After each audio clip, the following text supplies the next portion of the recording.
राधे कृष्णा दोस्तों, फिर से स्वागत है आपका हमारे न्यू भक्ति ज्ञान गंगा एटा यूट्यूब चैनल में। दोस्तों, गलत काम का गलत नतीजा, चोर की चोरी एक दिन तो खुलती है। दोस्तों, कहानी शुरू करते हैं। एक राजा और 3 रानियों की कहानी है। प्राचीन काल की बात है। एक राज्य में एक राजा रहता था और उसके 3 रानियां थीं। लेकिन राजा सर्वसुखी था, धन दौलत के भंडार भरे हुए थे।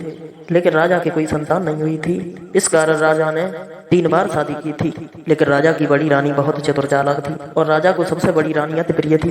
राजा अगर कोई भी काम करता था तो बड़ी रानी से ही राय लेता था और ज्यादातर बड़ी रानी के ही पास अपना समय बिताता था। 2 छोटी वाली रानियां थीं, वो बड़ी रानी से जलने लगी, घृणा करने लगी। दिन प्रतिदिन जलती जा रही थी। धीरे धीरे समय व्यतीत हुआ तो बड़ी रानी जो थी वो गर्भ धारण करती है। जब बड़ी रानी ने गर्भ धारण किया तो छोटी छोटी 2 रानियां और ज्यादा घृणा करने लगी। इधर राजा को पता चला है कि बड़ी रानी गर्भ से है तो राजा बहुत प्रसन्न हुआ। प्रजा के लोग भी बहुत प्रसन्न हुए। अब छोटी वाली दोनों रानियां सोच रही हैं कि बहन, हमें कोई ऐसी चाल चलनी चाहिए जिससे राजा हमारे तुम्हारे चक्कर में फंस जाए और बड़ी रानी को भूल जाए। तो दोनों रानियों ने एक बार योजना बनाई। एक कुल पुरोहित ब्राह्मण को बुलाया और ब्राह्मण से कहा है, महाराज तुम हमारी योजना में सम्मिलित हो जाओ। तुम जितना धन मांगोगे मैं उतना धन दूंगी। किसी प्रकार से बड़ी रानी को राजा से अलग करवा दो। तो ब्राह्मण कहने लगा, नहीं, अगर किसी दिन बात खुल गई तो हमें फांसी की सजा हो जाएगी, मैं ऐसा नहीं कर सकता हूँ। जब दोनों रानियों ने ज्यादा इनाम की बात कही है तो ब्राह्मण लालच में आ गया और कहने लगा, ठीक है, हम जरूर कोई उपाय सोचेंगे। अब ब्राह्मण चला है दरबार में। राजा का दरबार लगा हुआ था। ब्राह्मण चुपचाप सुस्त बैठा हुआ था। तो राजा कहने लगा, ब्राह्मण देव, आज इतने सुस्त क्यों हो? सब लोग खुशियां मना रहे हैं, हमारी संतान होने वाली है, तुम दुखी क्यों हो? ब्राह्मण कहने लगा, महाराज क्या बताएं, हमने आज तुम्हारी कुंडली देखी तो उस कुंडली में हमने क्या देखा? तुम्हारी संतान तो होगी, लेकिन आप जैसे ही उस संतान को देखेंगे वैसे ही आप अंधे हो जाएंगे। ये बात सुन के राजा बहुत दुखी हुआ। दरबार बंद किया, राजा महलों में आ गया। राजा सोचने लगा, ऐसे पुत्र की हमें आवश्यकता नहीं है, हमें जरूर कुछ करना चाहिए। तो राजा ने रानी से कहा, रानी हम तुम्हें तीर्थ यात्रा के लिए लेकर चलते हैं, चलो मेरे साथ। अब राजा रानी जो थे वो दोनों चल दिए। राजा बढ़ता हुआ चला है। एक घने जंगल में जब पहुंच गया तो राजा रानी से कहने लगा, आज हम तुम यहीं ठहरेंगे। उस घने जंगल में राजा रानी ठहर गए। थोड़ी देर बाद रानी जो थी वो सो गई। तो राजा ने रानी को छोड़ने का एक पत्र लिखा है और पत्र वहीं पर रखकर राजा अपने राज्य में वापस लौट आया। इधर रानी जब जगी है, रानी ने अपने पति को अपने पास नहीं देखा तो रानी विलाप करने लगी।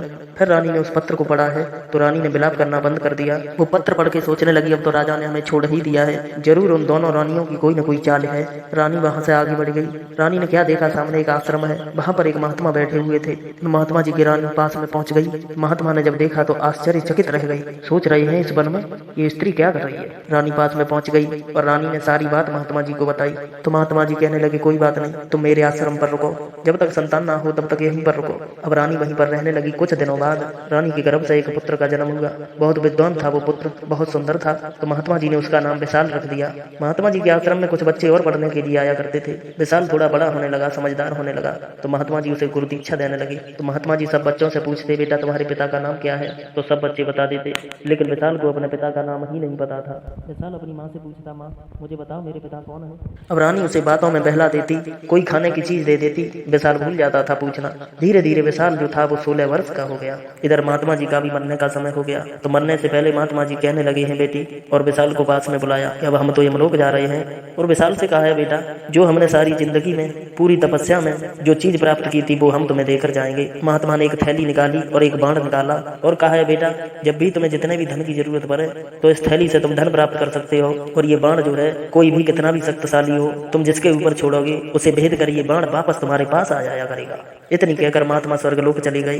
इधर रानी और पुत्र ने सोचा, ये जंगल में रहना ठीक नहीं है, चलो हम तुम किसी राजा के राज्य में रहेंगे। चल पड़े दोनों। तो वो रानी और पुत्र उसी राजा के राज्य में आ गए, यानी अपने पति के राज्य में वो पत्नी और पुत्र रहने लगे। इधर राजा को बीच वाली रानी से बहुत मोह हो गया, दरबार मंत्री के ऊपर सौंप दिया। इधर छोटी रानी अब मझली रानी से जलने लगी कि हमारे लिए तो वही बात रही, अब राजा फिर हमें किसी भी काम में नहीं पूछते। तो छोटी रानी ने मंत्री से दोस्ती कर ली। मंत्री छोटी रानी के चक्कर में फंस गया। पूरे राज्य में अव्यवस्था फैली गई। इधर पड़ोस के दूसरे राजा ने उस राज्य पर अव्यवस्था देखकर आक्रमण कर दिया। वो आक्रमण छोटी रानी के कहने से उसी मंत्री ने करवाया। इधर दुश्मनों ने राज्य को घेर लिया। काफी सेना मारी जा चुकी थी, राजा भी बंदी बनने वाला था। इधर विशाल को खबर मिली है कि हमारे राजा पर आक्रमण हो गया। तो विशाल ने अपने बाण से दुश्मनों की सब सेना समाप्त कर दी। अब राजा ने उस पुत्र को गोद में उठा लिया और कहने लगा, बेटा, अगर तुम नहीं होते तो हमारा सारा राज्य चला जाता। कौन हो तुम? तुम्हारे पिता का क्या नाम है? विशाल कहने लगा, मेरे पिता का नाम मेरी माँ ने बताया ही नहीं। बोला, तुम्हारी माँ का क्या नाम है? जब विशाल ने अपनी माँ का नाम बताया तो राजा सोचने लगा यही नाम मेरी पत्नी का था। विशाल कहने लगा इतना पता है, मेरे पिता ने मेरी माँ को छोड़ दिया था। अब राजा सोचने लगा ये तो मेरी ही पत्नी हो सकती है। राजा कहने लगा बेटा अपनी माँ से मुलाकात करवाओ। जब रानी मिली है तो राजा ने तुरंत पहचान लिया। राजा रानी से मिलकर फूट फूट कर रोने लगा, कहने लगा प्रिय ये हमारा पुत्र है। बोली हाँ। अब राजा रानी एक हो गए, फिर महलों में रहने लगे।